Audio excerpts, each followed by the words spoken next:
70,000, 80,000, 90,000 करो कि ज्यादा करो। बिहार की बोली लगा रहे थे।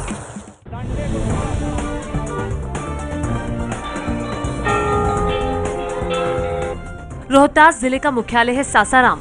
ऐतिहासिक रूप से इस शहर का अपना अलग महत्व है। सूरवंश के संस्थापक शेरशाह सूरी का मकबरा इसी सासाराम में है। जीटी रोड, जिसे ग्रैंड ट्रंक रोड कहा जाता है, वो शेरशाह सूरी की ही देन है। राजनीतिक रूप से इस शहर को जगजीवन राम के शहर के तौर पर जाना जाता है। जिले में विधानसभा की 7 सीटें हैं, जिनमें 4 पर जेडीयू, 2 पर बीजेपी का कब्जा है, जबकि 1 सीट निर्दलीय के खाते में है। राज्य के 2 मंत्री जयकुमार सिंह और रामधनी सिंह यहीं से आते हैं। काराकाट के जेडीयू विधायक राजेश्वर राजबागी होकर अब बीजेपी में शामिल हो चुके हैं। सासाराम सुरक्षित सीट है और बीजेपी के छेदी पासवान यहां से सांसद हैं। खराब सड़कें, स्वास्थ्य और शिक्षा के क्षेत्र में सासाराम पिछड़ा हुआ है। अवैध खनन तो यहाँ की प्रमुख समस्या है। जिले के कई इलाकों में नक्सलियों का प्रभाव है, इसीलिए भी गौरवशाली अतीत वाले रोहतास का संपूर्ण विकास आज तक नहीं हो पाया है। 70,000, 80,000, 90,000 करो कि ज्यादा करो। बिहार की बोली लगा रहे थे।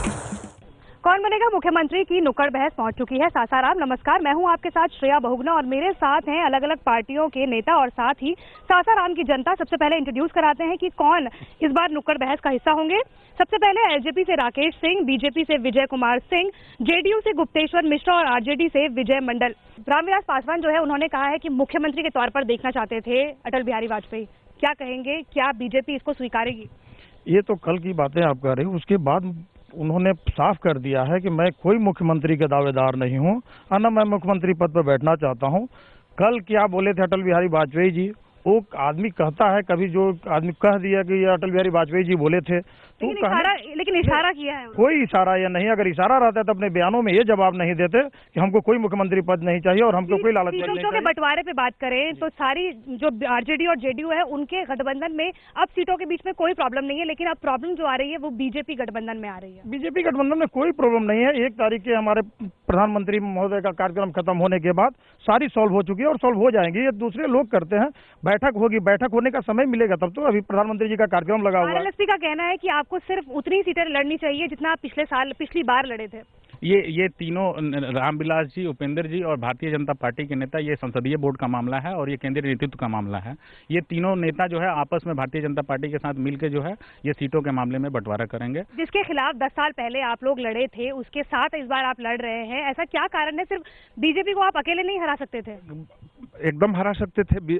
आज मेरे पास छवि वाले नेता और लालू यादव दूसरे नहीं है, नीतीश कुमार और लालू यादव एक हैं, एक धर्मनिरपेक्ष छवि का नेता, एक दूसरे गरीबों का मसीहा, जिसने गरीबों का आवाज देने का काम किया। लालू यादव कहीं अगर एक आदमी खाली स्लोगन छोड़ के ये बता दे कि लालू यादव ने जंगल राज कायम किया, ये बीजेपी वालों की एक सोची समझी एक ह्यूमिलिएट करने का एक साजिश है। ऐसी कुछ बात नहीं। जंगल राज का आरोप लगता रहा है आप लोगों पर। जंगल राज बोल करके हमारे नेता को अपमानित करने का जो काम किया जा रहा है, जिसने गरीबों को दिया आवाज, उसे कहते हैं जंगल राज। ये लोग रामा सिंह, सूरजभान, राजन तिवारी बिहार में सुशासन लाएंगे। ये लोग आरोप लगाते हैं कि बिहार में सुशासन आएगा।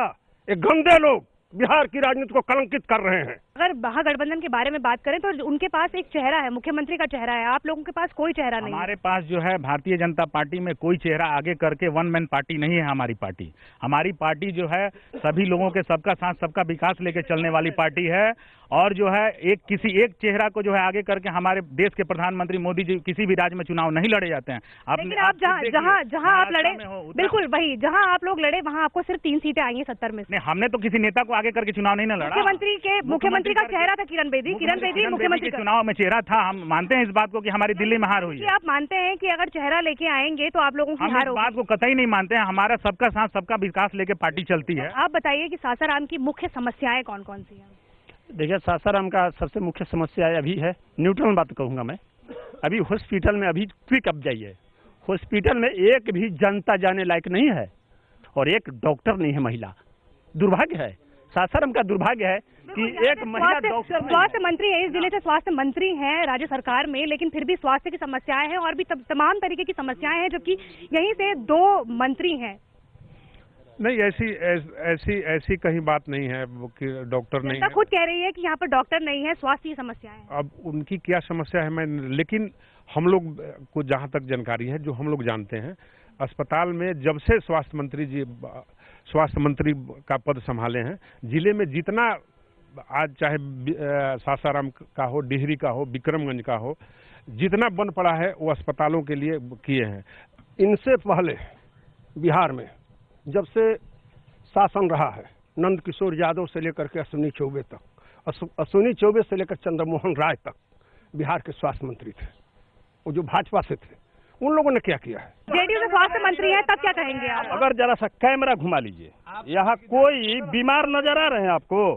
स्वास्थ्य विभाग की बात है, अगर स्वास्थ्य विभाग मुस्तैद नहीं रहता तो हमारे रोहतास जिला के इतने बहादुर नौजवान जुटे हैं, सब बीमार हालत में रहते हैं। आपके विधायक नहीं, आपके विधायक हैं यहाँ से, तकरीबन 25 सालों से शायद विधायक हैं, लेकिन अभी तक ट्रैफिक की समस्याएं हैं, सड़क की समस्याएं, स्वास्थ्य की समस्याएं, उस पर निपटारा क्यों नहीं किया? जब तक नीतीश कुमार जी के साथ थी, जब तक हमारी भारतीय जनता पार्टी की सरकार थी, आप खुद जो है आके देख लेती है कि जो सड़क का हो चाहे स्वास्थ्य का मामला हो, सभी तरह पूरी तरह से जो है साफ सुथरा और स्वच्छ था। लेकिन जब से हमारी सरकार, भारतीय जनता पार्टी की सरकार, नीतीश कुमार जी के अहम के चलते उन्होंने जो है हटा अपना जो है का भी आरोप लगता रहा है आप पे, सांप्रदायिकता का भी आरोप लगता है। कोई मुद्दा नहीं। अगर सांप्रदायिकता अगर मुद्दा रहता तो हमारे देश के प्रधानमंत्री, हमारे देश के ये मुसलमान अगर हमारी पार्टी में नहीं होते और देश के प्रधानमंत्री यूएई में जाके हमारे मंदिर का निर्माण नहीं करा, ये सांप्रदायिक को जो बदनाम किया जाता है, ऐसी बीजेपी में पार्टी नहीं है। आज देखिए मंगल पांडे ने क्या बोला, पेपर उठा के देखिए कि भारत माँ के 2 आंख है, एक हिंदू एक मुसलमान।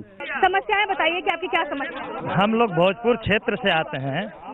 इन राष्ट्रीय और राज्य स्तर के जो मुद्दे जो चल रहे हैं, उसमें हमारा मुद्दा गौण हो गया, जो 55 क्षेत्र कहलाता है। ये सारे एक ही थाली के चट्टे बट्टे हैं।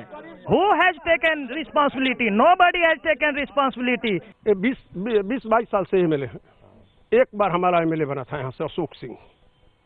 यहाँ का सबसे बड़ा समस्या था पानी का।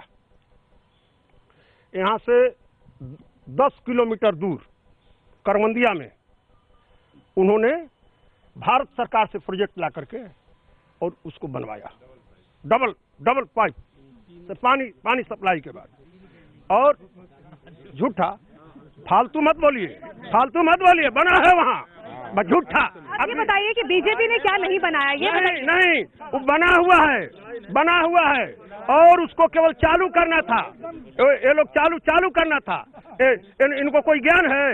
ये दंगा करा कर वोट जीतना चाहते हैं। हर हर महादेव, हर हर गंगे, हर हर गंगे, हर हर महादेव, हर हर महादेव।